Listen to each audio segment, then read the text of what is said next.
Graça e paz, meus irmãos. Hoje é o primeiro episódio da nossa série de exposições na carta de Tito. E você pode acompanhar a introdução que nós fizemos, sobre a carta, o esboço.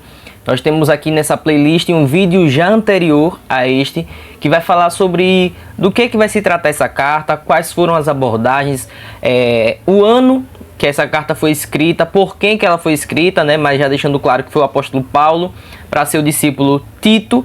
E vocês podem acompanhar com mais detalhe a introdução que já fizemos lá na nossa playlist, nesse mesmo canal, nessa playlist. Vocês podem acompanhar e vir maratonando. O livro de Tito ele tem 3 capítulos, são capítulos extremamente curtos, e a ideia aqui é detalhar com o máximo de precisão possível para que a gente possa absorver e extrair ao máximo aquilo que o Espírito Santo quis passar para a igreja de Creta, que é a igreja a qual Tito supervisionava. Irmãos, para essa exposição nós vamos ficar com a saudação de Paulo a princípio, do capítulo 1, iniciando obviamente do capítulo 1, dos versos 1 ao verso 4, que é a introdução de Paulo a Tito, fazendo suas saudações, dando o início ali para Tito, dizendo que os agradecimentos, fazendo a primeira abordagem para os irmãos dessa igreja lá de Creta, e também para Tito, que era o supervisor daquela região. É importante dizermos, irmãos, a respeito da nossa fé, da nossa vida como cristãos, que a vida cristã ela sempre foi marcada por muitos debates teológicos, debates uns muito calientes, como se diz, debates fervorosos, alguns complexos, alguns até um pouco mais rasos, mas pela academia, pelo julgamento da academia, de igual importância.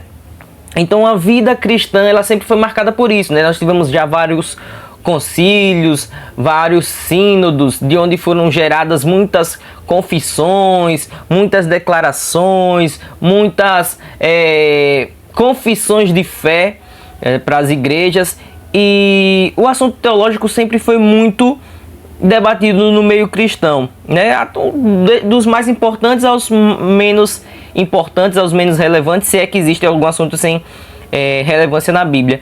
E isso nos deu a impressão de que nós precisamos escolher um dos dois campos, ou o campo do estudo, ou o campo da vivência em piedade. Viver em piedade para Deus, viver buscando Cristo, orando no nosso quarto, fazendo nosso devocional, nos derramando em lágrimas, em amor por Deus, buscando, clamando a presença do Espírito Santo. Alguns pentecostais vão se derramar a ponto de quererem buscar um batismo especial, que é o batismo com o Espírito Santo. E às vezes nós achamos que precisamos escolher uma dessas duas coisas. Ou eu me dedico inteiramente ao estudo, eu mergulho na palavra de Deus, eu compreendo os originais, eu compreendo o que os grandes autores da Bíblia quis passar, ou eu busco pela presença incessante de Deus, pela presença do Espírito Santo. Mas a verdade é que a vida cristã ela não precisa ser uma dicotomia. Eu não preciso escolher um em detrimento do outro. O apóstolo Paulo, aqui na carta de Tito, ele vai justamente abordar que a vida cristã ela tem uma essência de completude. A vida cristã não é formada por 2 caminhos e você escolhe qual caminho você irá trilhar. Mas a vida cristã ela é um caminho só. E nesse caminho precisa conter devoção, que é a piedade, e também o conhecimento das Escrituras, o conhecimento da Bíblia, da palavra de Deus, daquilo que nós acreditamos que é a mensagem do próprio Deus, que é a Bíblia Sagrada e todos os seus escritos. Nós não precisamos optar por um em detrimento do outro. Nós atualmente costumamos dizer que existem os cultos reformados, que são cultos frios, cultos sem fervor, mas com um ensino bíblico formidável. Aqui não tem chororô, aqui não tem lágrimas, aqui não tem nem até exorcismo, manifestações demoníacas e tal, nada do tipo, curas, não tem nada. Mas o ensino teológico é muito bom, é formidável. Já em comparação com o culto pentecostal, o que nós costumamos dizer é que os cultos pentecostais são muito vibrantes, são cultos muito avivados e cheios da presença de Deus, mas que não tem uma boa teologia. Pouco se sabe de Bíblia, pouco se sabe do estudo bíblico, pouco se sabe do que realmente os autores quiseram dizer, pouco se sabe de Bíblia. É muito mais a emoção, é muito mais o conhecimento em relação a termos de vivências e experiências, e não do conhecimento teológico propriamente dito. E essa é uma falsa dicotomia. O apóstolo Paulo ele vai mostrar que a vida cristã é inteira e que precisamos ir a fundo em tudo aquilo que Cristo nos deixou como vida cristã, em termos de piedade, em termos de busca de conhecimento e em termos de busca de vivência também espiritual com Deus. Então, texto sagrado de Tito, né, dos versos 1 ao verso 4 do capítulo 1, eu vou fazer essa exposição dessa carta na NVI, então vocês podem acompanhar. Versículo 1 diz assim: Paulo, servo de Deus e apóstolo de Jesus Cristo, para levar os eleitos de Deus à fé e ao conhecimento da verdade que conduz à piedade. Fé e conhecimento que se fundamentam na esperança da vida eterna, a qual o Deus que não mente prometeu antes dos tempos eternos. No devido tempo, ele trouxe à luz a sua palavra, por meio da pregação a mim confiada por ordem de Deus, nosso Salvador. Ele encerra no versículo 4 dizendo: a Tito, meu verdadeiro filho, em nossa fé comum, graça e paz da parte de Deus Pai, da parte de Deus Pai e de Cristo Jesus, nosso Salvador. Esse trecho que nós lemos, ele trata apenas da introdução, mas é uma introdução tão rica, que nós podemos tirar algumas lições de tudo aquilo que foi abordado, de tudo aquilo que foi dito pelo apóstolo Paulo. Eu quero separar esse sermão em 10 tópicos, para que os irmãos possam saber quando é que nós estamos concluindo, como está o andamento. E eu daria o tema desse sermão a completude da vida cristã, que são divididos justamente em 10 deveres. Quais são os nossos deveres? O que é que nós devemos para ter essa vida cristã cheia de completude, cheia de termos de ser completa mesmo, de viver na sua integralidade. Pronto, esse é o termo que eu estava procurando. Completude e integralidade da vida cristã. Como é que nós podemos viver? Primeira coisa que nós podemos aprender é que nós devemos viver uma vida debaixo da vontade de Deus. Veja como o apóstolo Paulo ele começa se apresentando. Paulo, servo de Deus. Aqui o apóstolo Paulo ele poderia usar qualquer palavra que denotasse servo, que explicasse o que é servo, mas ele escolhe a palavra doulos, que quer dizer justamente escravo. Em outras palavras, o que Paulo está dizendo é o seguinte: olha, eu, Paulo, estou escrevendo para vocês, eu sou escravo de Cristo. Eu tenho alguém que é soberano a mim, que é o meu Senhor, que manda em mim, que rege a minha vida. Eu já morri para as minhas vontades mundanas, para as minhas vontades carnais, para tudo aquilo que eu julgava ser de importante na minha vida, eu renunciei. Agora eu tenho um Senhor.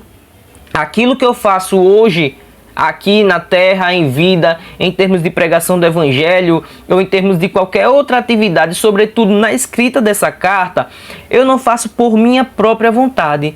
Eu não escrevo porque eu estou, beleza, estão me contrariando aqui. Não, mas eu escrevo porque eu represento a vontade de alguém que está sobre mim, que é o meu Senhor, que é Deus. Eu sou servo de Deus. E o apóstolo Paulo, ele pouco se apresenta dessa maneira, ele pouco diz que ele é servo de Deus nas outras cartas, mas aqui ele diz: eu sou servo de Deus. Muitos autores, muitos teólogos renomados acreditam que quando ele escreve que ele é servo de Deus, a exemplo, por exemplo, do Gordon Fee, eles acreditam que Paulo está se equiparando aos antigos profetas.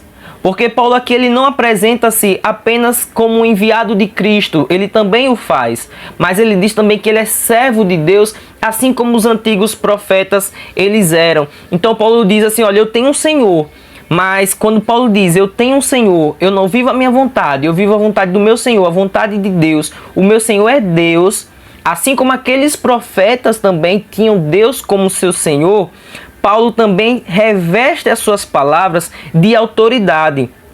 Em outras palavras, Paulo diz, atentem-se ao que eu vou dizer agora, porque o que eu falo, não falo de mim, mas sou o mensageiro de alguém que está por trás da mensagem, que é o próprio Deus, cujo qual eu sou servo, eu sou doulos, eu sou escravo. Irmãos, esse é um ensinamento maravilhoso para as nossas vidas, porque muitas vezes nós levamos a nossa vida vivendo para nós mesmos, para as nossas próprias vontades, para o nosso próprio eu, para o nosso próprio achismo. Muitas vezes colocamos coisas acima de Deus. Muitas vezes vivemos como quem não tivéssemos o Senhor. E muitas vezes o contrário. Achamos que Deus, ele não é o nosso Senhor, mas ele é o nosso servo. Quando Paulo diz aqui, eu sou servo de Deus, e as nossas práticas muitas vezes é o contrário. Deus, ele precisa ser o nosso servo. A gente muitas vezes demonstra isso através das nossas orações, por exemplo. Decretamos, exigimos coisas de Deus, não nos submetemos à vontade de Deus, que quando Cristo, ele vai nos ensinar a oração do Pai Nosso, ele nos ensina como orar, dizendo que seja feita a vontade de Deus. Deus, ele é o nosso Senhor. Mas a gente faz do nosso Senhor, às vezes, um emprego, às vezes um trabalho, às vezes coisas que eram para ser bênção na nossa vida, que nós nos desgastamos de orar pedindo a Deus, Senhor, por favor, me concede, me dá saúde, me dá emprego, me dá um casamento abençoado, resolve os meus problemas financeiros. E quando isso acontece, nós nos desviamos dos caminhos do Senhor, porque aquilo que vem para ser bênção, nós entronizamos. E é muito comum nós encontrarmos cristãos, evangélicos, protestantes, combatendo justamente o pecado da idolatria. E isso geralmente é apontado para aquelas pessoas que estão vivendo no catolicismo romano. Não se deve adorar Maria, não se deve adorar imagens, não se deve adorar esses falsos deuses que são feitos de barros, mãos de homens. Mas nós muitas vezes adoramos também o próprio homem, o próprio trabalho, a própria família, os próprios filhos, os próprios cônjuges. A família é algo que foi instituída por Deus, é algo abençoado, é bênção em nossa vida. Estar na comunhão da família é muito abençoador, mas quando nós entronizamos, quando nós tiramos Deus do primeiro lugar e colocamos uma outra coisa, nós estamos idolatrando. João Calvino, teólogo reformador, ele vai dizer que o coração do homem é uma fábrica de ídolos. Logo, se você tira Deus do primeiro lugar, do pedestal da sua vida, algo automaticamente vai ocupar esse lugar. Por mais que você não tenha intenção. Mas se você para de priorizar Deus como seu Senhor, algo vai ocupar aquele lugar. Então muitas vezes também somos idólatras. Apontamos os dedos, para os católicos, mas nós também somos idólatras. O problema é que muitas vezes isso não fica visível para outras pessoas, porque escondemos isso lá no íntimo, no fundo do nosso coração pecaminoso e depravado. Mas Paulo vai dizer, eu tenho um Senhor, cujo qual eu sou escravo. E isso para Paulo era motivo de muito orgulho, porque denotava que a mensagem que ele carregava não era dele próprio, mas era de um alguém maior que ele. E esse alguém é Deus, cujo motivo de ser escravo era um motivo de orgulho. Então nós devemos aprender a viver uma vida debaixo da vontade de Deus. Mas em segundo lugar, nós devemos estar atentos ao que diz a palavra de Deus. Veja como Paulo continua esse versículo 1. Ele vai falar, Paulo, servo de Deus e apóstolo de Jesus Cristo. Ele primeiro apresenta Deus e depois ele vai apresentar Cristo. O Cristo crucificado. Mas por que isso nos leva a pensar que nós devemos estar atentos ao que diz a palavra de Deus? Porque nós advogamos que não existem mais apóstolos hoje em dia. E Paulo diz assim: eu sou um apóstolo de Jesus Cristo. Paulo foi o último apóstolo, né? O último chamado a ser apóstolo. E nós advogamos isso, não existe mais apóstolo hoje em dia. Por quê? Porque os critérios para que alguém possa ser apóstolo precisa ser o chamado direto de Cristo e ser uma testemunha ocular da vida de Cristo, da sua ressurreição e da sua morte. Eu peço que vocês abram aí a Bíblia de vocês, se vocês estiverem acompanhando com Bíblia, em Atos dos Apóstolos, capítulo 1, no verso 21. Peço que vocês abram, se vocês têm a Bíblia de vocês, vocês abram. Se não, vocês podem só acompanhar, só ouvir. Eu estou abrindo aqui. Atos dos Apóstolos, capítulo 1, versículo 21. O contexto desse versículo é a escolha do novo apóstolo, porque Judas havia morrido, né, se matou, foi o filho da perdição. Eles procuravam outro apóstolo. Qual o critério que usaram para escolher um novo apóstolo? O versículo 21 vai dizer assim: portanto, é necessário que escolhamos um dos homens que estiveram conosco durante todo o tempo que o Senhor viveu entre nós. Então é importante que esse homem ele estivesse ali presente enquanto Jesus estava vivo, enquanto Jesus estava fazendo seus milagres e tal. Versículo 22. Desde o batismo de João até o dia em que Jesus foi levado dentre nós às alturas, é preciso que um deles seja conosco, testemunha da sua ressurreição. Ou seja, ele não bastava apenas estar presente, mas ele precisava ser uma testemunha da ressurreição de Cristo. Por que não existem mais apóstolos hoje em dia? Quem é que hoje em dia pode se enquadrar nesses critérios, nesse padrão de apóstolo?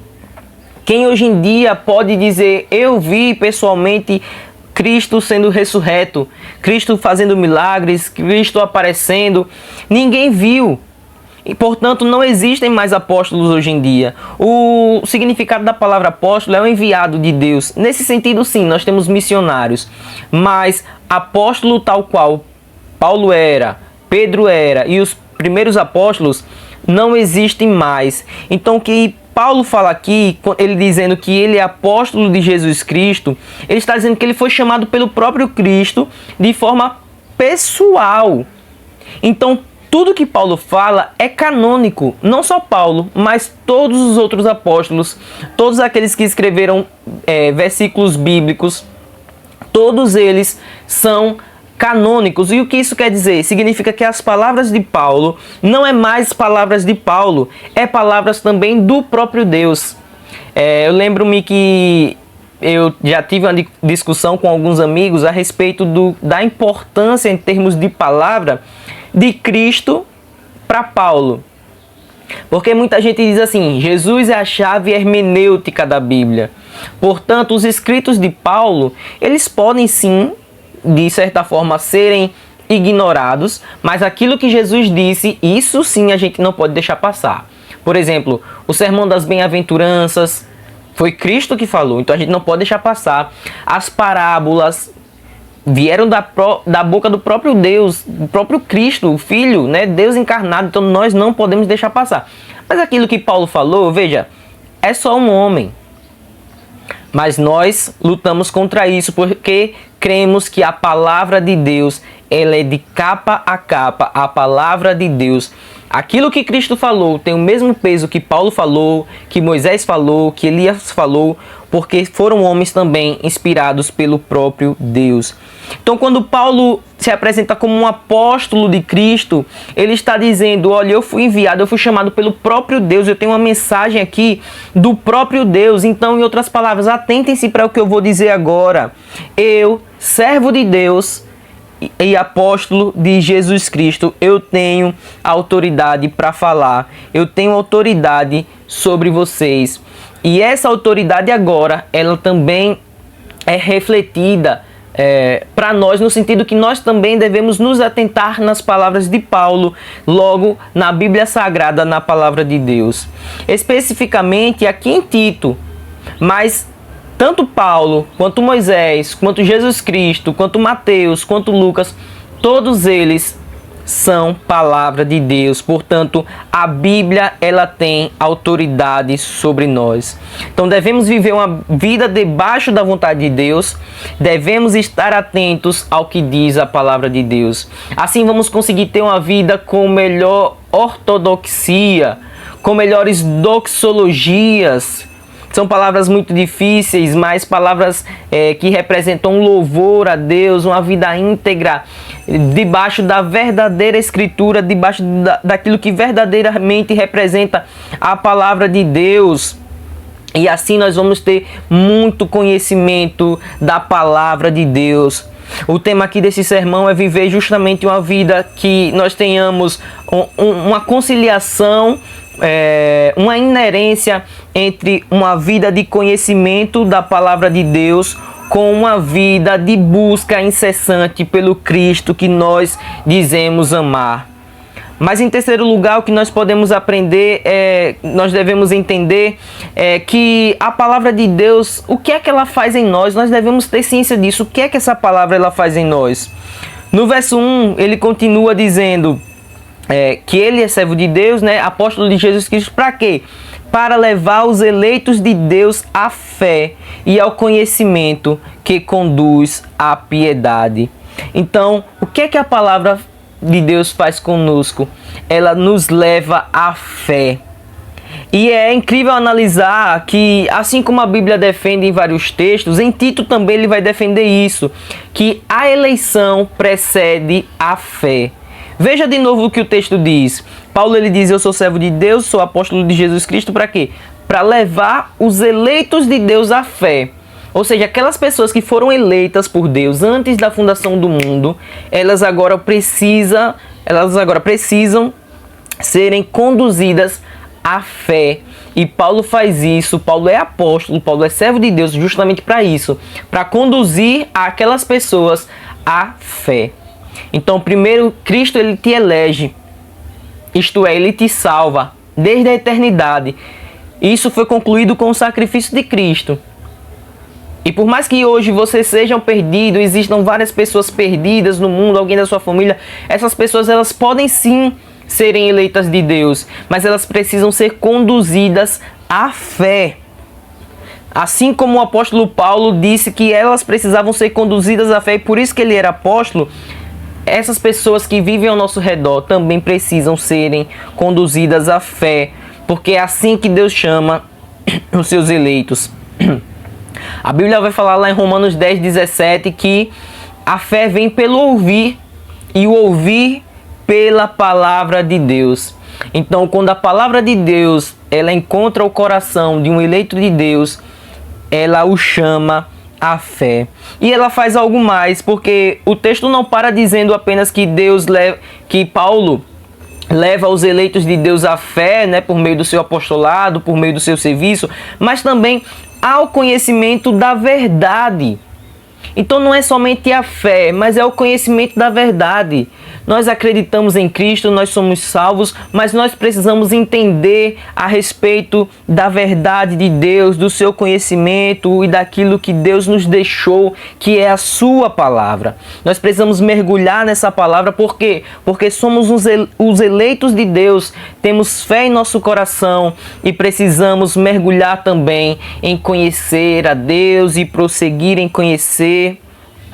Porque se Deus é aquele que nós dizemos que nós amamos, que nós damos a nossa vida, que Ele é o amado da nossa alma, devemos ansiar por conhecê-lo. Devemos ansiar por buscar aquilo que Ele nos traz como sendo sua ordenança. É assim que vive alguém que é inteiramente apaixonado. Se somos apaixonados, não devemos apenas estar chorando em nosso quarto, mas procurando entender aquele que amamos. É assim que fazemos quando estamos apaixonados nos nossos relacionamentos, né? Com os nossos cônjuges, nossas namoradas. Quem nunca viveu o primeiro amor, a primeira apaixonite. A gente quer entender tudo o que aquela pessoa gosta, o que é que ela faz, o que é importante para ela, para que a gente possa viver uma vida que agrade a essa pessoa. E nós devemos fazer isso com Deus, nós precisamos conhecê-lo. O que é que Deus espera de mim? Quais os planos de Deus para a minha vida? Como eu posso entender qual que é a sua vontade? Mergulhando na palavra de Deus. E é isso que devemos entender, o que é que a palavra de Deus ela faz em nós. A palavra de Deus, ela gera fé, ela gera conhecimento em nosso coração. Mas o apóstolo Paulo, ele prossegue. E nesse prosseguir, nós vamos já ao quarto tópico, que vai nos falar sobre como devemos entender aonde a fé precisa nos levar. Então, só para relembrar, primeiro, devemos viver uma vida debaixo da vontade de Deus. Devemos estar atentos ao que diz a palavra de Deus. Devemos entender o que a palavra de Deus faz em nós. E devemos entender aonde a fé precisa nos levar. Ainda no versículo 1, ele vai dizer que tudo isso, fé e conhecimento, conduz à piedade, a uma vida íntegra, a uma vida de derramamento diante da presença de Deus. Isso daí não precisa ser apenas com cristãos pentecostais, mas aquelas pessoas que realmente entendem a palavra de Deus, que se debruçam nessa palavra, elas precisam ser conduzidas de forma automática a uma vida de piedade, a uma vida de temor a Deus, a uma vida de entrega completamente, a uma vida de avivamento e de derramar do Espírito Santo na vida dessa pessoa, porque é isso que o conhecimento da verdade nos faz transbordar quando você entende quem Deus é. Não podemos entender, eu sei, em sua completude quem Deus é, porque Ele é infinito. Mas quando nós conhecemos da sua verdade revelada, daquilo que está escrito na palavra de Deus, irmãos, não tem como a gente não nos prostrar diante do nosso Deus. Não tem como nós não nos humilharmos diante dessa poderosa mão, diante desse Deus maravilhoso. É impossível.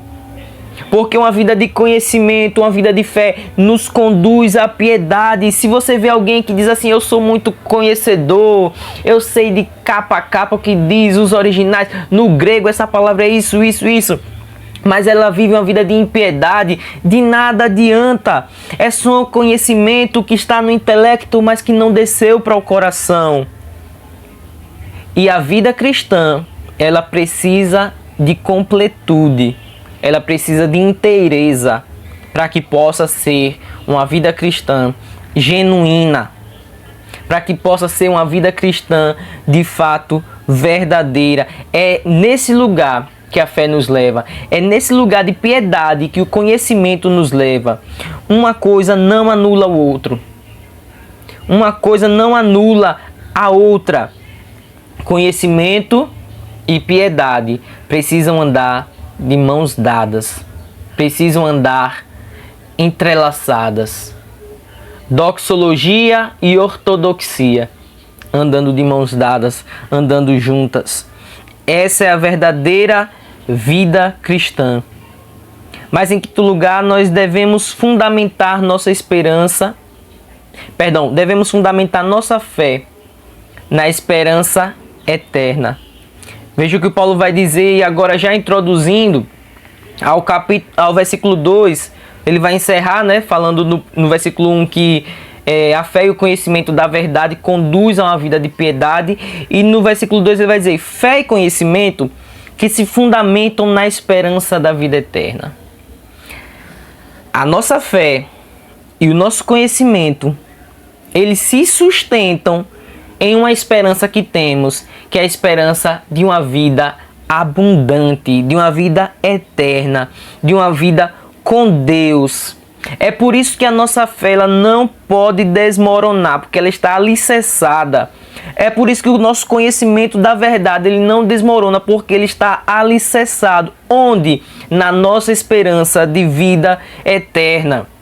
Quando o apóstolo Paulo vai tratar de esperança, não é no sentido que nós costumeiramente falamos, de pode ou não acontecer. Eu tenho esperança de ganhar na Mega Sena, eu tenho esperança de um dia comprar um carro, eu tenho esperança de um dia comprar um apartamento. Talvez isso nunca aconteça. Essa é a nossa forma de enxergar a esperança. Mas a esperança, quando Paulo fala, é no sentido de quem realmente espera. Eu estou esperando porque eu sei que vai chegar.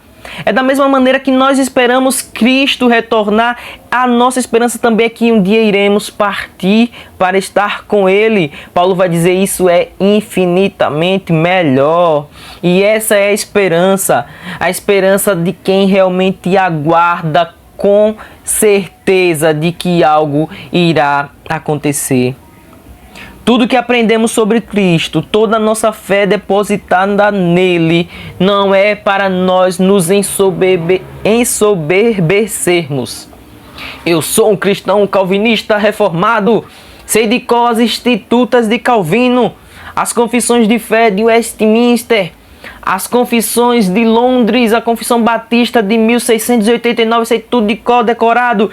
Não é para isso que nós temos o nosso conhecimento aguçado. Não é para isso que nós exercitamos a nossa fé. A nossa fé é fundamentada na esperança de uma vida eterna.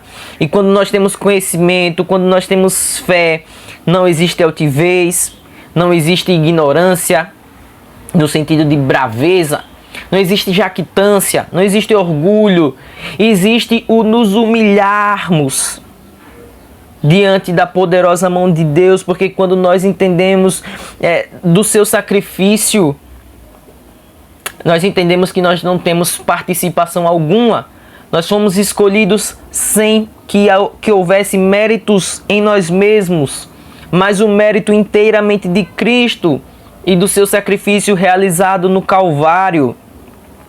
Quando nós falamos de vida eterna, já que temos essa esperança que serve como alicerce, é importante entendermos que a vida eterna não é simplesmente viver para sempre, embora literalmente as palavras signifiquem isso. Mas vida eterna significa viver com abundância, viver uma vida de inteira alegria, viver com qualidade de vida. Isso é vida eterna. E viver com Deus é isso. É buscar entendê-lo, é buscar conhecê-lo. E precisamos de uma vida eterna porque Deus também é eterno. E por mais que tentemos, nós nunca conseguiremos entender quem Deus de fato é em sua plenitude. Então a vida eterna é isso, é conhecer a Cristo, o Senhor e a Deus. Conhecer e prosseguir em conhecer. Devemos fundamentar a nossa fé na esperança dessa vida eterna. Mas em sexto lugar, nós devemos entender que a nossa eternidade está assegurada por Deus. Veja o que ele vai dizer ainda no versículo 2. Depois dele falar que a fé e o conhecimento se fundamentam nessa esperança de vida eterna, ele vai dizer: a qual o Deus que não mente prometeu antes dos tempos eternos. Deus prometeu o quê? A esperança de vida eterna. Deus prometeu o Deus que não mente.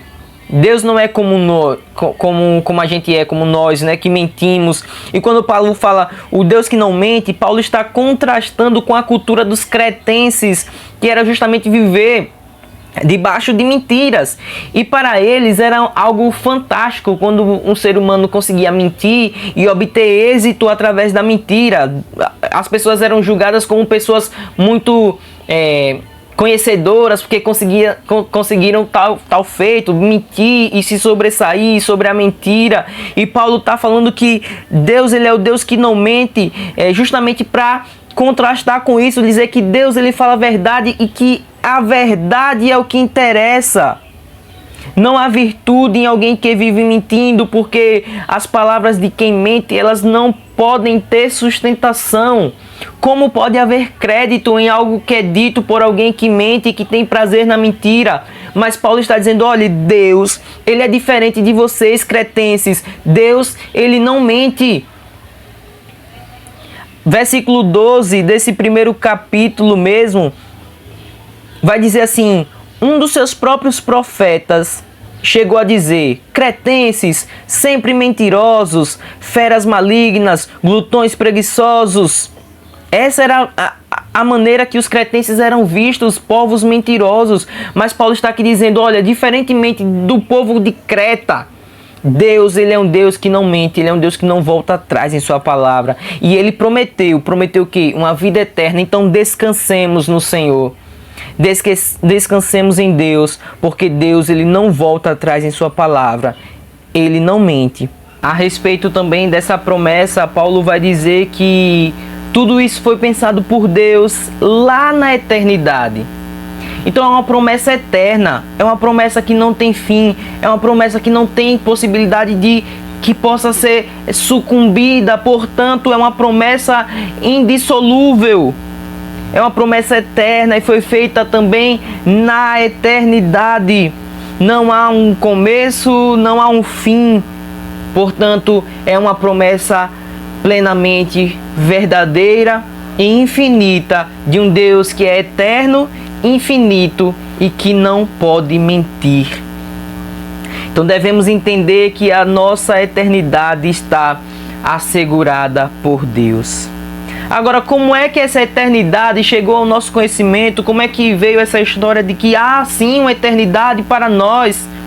Cristo prometeu isso, né? Eu vou preparar-vos um lugar para vocês, uma morada para vocês. Mas como é que isso chegou ao nosso entendimento? Paulo explica. Paulo vai dizer no versículo 3, no devido tempo, ele trouxe à luz a sua palavra. No devido tempo, ele trouxe à luz a sua palavra, ou seja, aquilo que é da eternidade, aquilo que é das nossas moradas eternas e também a verdade da sua palavra, Deus colocou, trazendo à luz por meio da pregação. Ela veio ao nosso conhecimento quando a palavra de Cristo foi revelada por meio da ministração do Evangelho de Cristo. Através do sacrifício de Cristo e de sua obra grandiosa, maravilhosa e cabal da cruz do Calvário, podemos crer que há esperança de vida eterna para nós por causa do preço que foi pago pelo inocente, o Cordeiro, único Filho de Deus. Foi assim que soubemos da eternidade e da esperança. Essa é a boa nova do Evangelho. É assim que a mensagem boa chega para nós, uma mensagem de esperança de vida eterna, que chegou ao nosso conhecimento no devido tempo. Nem antes, nem depois, no tempo exato, no momento que nós nos víamos desgarrados, sem esperança, sem possibilidade alguma de obtermos redenção, salvação e vida. Estávamos mortos em nossos delitos, em nossos pecados, mas no devido tempo houve uma mensagem do Evangelho, houve uma mensagem de esperança, houve uma mensagem de salvação que veio à luz através da pregação do Evangelho, através da palavra de Deus, e a mensagem é esta: Cristo morreu, se sacrificou e agora há uma esperança de vida eterna para todos nós. Sim, pecador. Sim, imerecedor. Sim, corrupto. Há esperança para você por meio do sacrifício de Cristo Jesus e da sua obra lá no Calvário. Há esperança para mim, um malfeitor. Há esperança para você também. Se há esperança para mim, há esperança para você. E como soubemos disso por meio da pregação do Evangelho e da palavra de Deus, o nosso Salvador. E essa mensagem, irmãos, ela é ordenada pelo próprio Deus. É justamente esse o nosso 8º tópico. Nós devemos entender que a mensagem da eternidade, ela é ordenada por Deus. Paulo continua dizendo nesse mesmo versículo: no devido tempo trouxe à luz a sua palavra por meio da pregação, a mim confiada por ordem de Deus, o nosso Salvador. É Deus quem ordenou Paulo a pregar essa mensagem tão poderosa. É Deus quem me ordena a pregar aqui para vocês, talvez de uma maneira maior do que Paulo, que é através da internet, que pode alcançar várias pessoas ao mesmo tempo. E Deus ordena para você também que pregue essa mensagem, a mensagem de vida eterna, de esperança. Você pode fazer de uma forma muito maior do que os apóstolos fizeram. Eles eram de boca a boca, olho no olho. Você pode fazer através das suas redes sociais, através do seu Instagram, né, do seu Facebook, do seu YouTube, do seu WhatsApp. Mas nós às vezes não fazemos. Nós temos uma ferramenta tão importante, nós temos uma ferramenta tão poderosa, mas nós não fazemos, porque muitas vezes nós não temos essa ciência da seriedade, do quão é importante, do quão estamos obrigados pelo próprio Deus a pregar essa mensagem, a levar essa mensagem mais longe. É isso que Paulo diz: quem ordena é Deus, é nosso Salvador. Por isso nós temos a confiança de pregar essa mensagem. Foi Cristo quem nos salvou, foi Deus quem nos salvou. Portanto, somos seus escravos, assim como Paulo também é escravo desse Deus. Somos seus escravos e pregamos uma mensagem que não é nossa. Abrimos mão da nossa vontade para viver a vontade daquele que é o nosso Senhor. Em Colossenses vai dizer que Ele nos resgatou do império das trevas e nos levou para o reino do seu Filho que é amado, seu Filho Jesus. É assim que devemos viver a pregação do Evangelho. Evangelho não dá likes, Evangelho não dá views. Mas se uma pessoa apenas for alcançado pela pregação da palavra de Cristo, já valeu a pena. Talvez você diga assim: Moás, eu sou cristão há vários anos e eu tenho pregado sim o Evangelho, mas eu já desisti, porque nessa minha caminhada toda, não sei quantas pessoas se converteram, talvez uma, se muito uma. Se uma pessoa se converteu por meio da pregação da sua palavra, foi para isso que Cristo o chamou, para que essa única pessoa ela fosse salva. E a festa no céu por um pecador que se arrepende. Esse é o seu chamado, pregar a palavra de Deus. Às vezes nós não sabemos qual que é o nosso chamado de fato. Eu combino mais no louvor da igreja, eu combino mais na equipe de teatro evangelístico, fora dos cultos. Eu combino mais, sei lá, talvez servindo uma ceia. A gente muitas vezes tem dificuldade de entender qual que é o nosso chamado, qual que é o nosso ministério eclesiástico. Mas sem dúvidas alguma, enquanto você não descobre isso, você foi chamado para uma coisa: pregar o Evangelho de Deus, a tempo e a fora de tempo. Pregar essa palavra. O nosso tópico 9 vai dizer que nós devemos entender que esta fé, então, aquela fé que é alicerçada na promessa de uma vida eterna, essa fé é acessível a todos. E que notícia maravilhosa! Porque nós falamos que essa fé ela conduz os eleitos. E talvez você possa achar que você está de fora, porque talvez você não se sinta um eleito de Deus.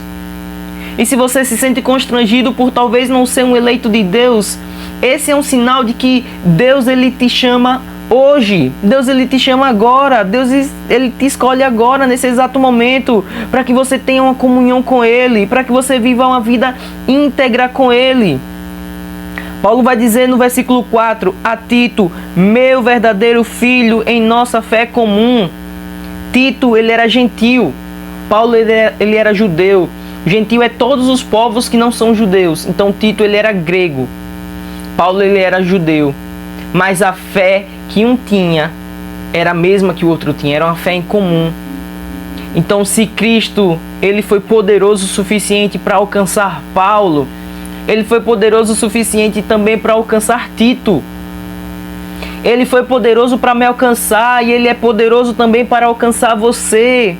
Essa fé ela é acessível a todos. Paulo, ele era um perseguidor da igreja, ele era um assassino. O que é que você tem feito pior que um assassinato? Você é um mentiroso compulsivo?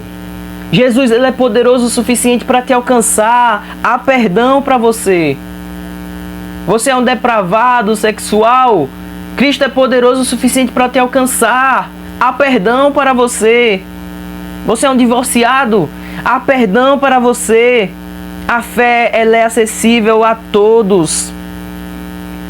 É isso que Paulo fala quando ele diz que Tito, ele é um filho na fé. Muito provavelmente Tito se converteu por meio da pregação de Paulo em algum momento. É pouco provável que Paulo tenha tido filhos biológicos, inclusive há quase que um consenso de que Paulo ele nunca chegou a se casar. Mas Tito, ele é filho de Paulo na fé comum. Porque eles professavam a mesma fé, o mesmo Cristo, o mesmo Senhor. Então, se você acha que não há esperança dessa vida eterna para você, se você acha que não existe um alicerce onde você possa alicerçar a sua fé e o conhecimento que você tem de Cristo, saiba, há esperança para você. A fé é acessível para você. Paulo vai encerrar como ele costumeiramente encerra, fazendo aqui o seu fechamento da sua introdução, da sua saudação, dizendo graça e paz da parte de Deus Pai e de Cristo Jesus, o nosso Salvador. Quando Paulo ele coloca Deus Pai e Cristo Jesus como o nosso Salvador, Paulo está ratificando esse plano de vida eterna, que é um plano de salvação, fazendo menção ao que ele disse anteriormente, porque no verso 3 ele vai dizer, no devido tempo ele trouxe à luz a sua palavra por meio da pregação, a mim confiada por ordem de Deus, nosso Salvador. E no verso 4 ele vai dizer, Jesus Cristo, nosso Salvador. Portanto, nós podemos entender que a salvação ela é obra de Deus, ela foi efetivada por Cristo. Eles nos salvaram com um plano maravilhoso. Esse Deus que faz com que a salvação ela seja completa e cabal. Não está faltando nada. O plano já foi executado e já foi bem sucedido. Se você acha que a salvação está em suas mãos, não está, querido. A salvação é inteiramente por Deus, por nosso Senhor, por Jesus Cristo. E é assim que Paulo encerra a sua carta, graça e paz. É isso que encontraremos na eternidade. Graça, que é o favor imerecido, e paz. Estamos em paz com Deus. Vivíamos em guerra com Deus, mas através do sacrifício do seu Filho, nós somos reconciliados com Ele, através daquela cruz, aquele madeiro. A aplicação prática de tudo isso que eu deixo aqui para vocês é que nós devemos buscar justamente isso, uma vida de conhecimento, mergulhar na palavra de Deus, mas um conhecimento prático, que é uma vida de devoção, viver inteiramente para Cristo, e entendendo essas verdades que foram expostas aqui.